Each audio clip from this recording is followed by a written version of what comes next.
அனைவருக்கும் இன்னைக்கு காலை வணக்கம். இன்றைக்கி நம்ம காலை உணவு பார்த்தீங்கன்னா முதல்ல கொய்யாப்பழம் வச்சுருக்கோம், அடுத்து நகப்பழம் வச்சுருக்கோம். இது வந்து மீல் மேக்கரும் குடமிளகாயும் போட்டு பொரியல் பண்ணியிருக்கு.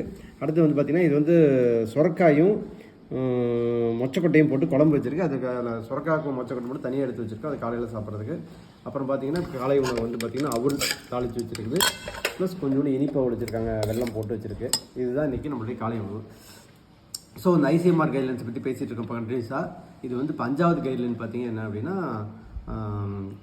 சில்ட்ரனுக்கும் அடலசன்ட் பீப்புளுக்கும் சரியான அடக்குவேட் அண்ட் ப்ரொப்ரோப்ரியேட் ஃபுட்டு டயட் கொடுக்க சொல்லியிருக்காங்க. அதாவது சரிவிகித சரியான உணவு, தேவையான சத்துக்கள் இருக்கிற மாதிரி உணவு கொடுக்க சொல்லியிருக்கிறாங்க. இதை வந்து ஏன்னா அடலசன்ட் பீரியடில் தான் வந்து வளர்கிற பருவம். இது வந்து இப்போ கொடுக்குற உணவு தான் வந்து பின்னாடி வந்து வாழ்வியல் நோய்கள் வந்து வராமல் தடுக்கிறதுக்கு பெரும் காரணமாக இருக்குது. அப்படிங்கிறனால இந்த மாதிரி உணவுகள் வந்து நீங்கள் கொடுங்க அப்படின்னு சொல்லியிருக்காங்க. அது என்னென்ன மாதிரி உணவுகள் கொடுக்க சொல்லியிருக்காங்க நம்ம அடுத்த வீடியோவில் பார்ப்போம். ஓகே.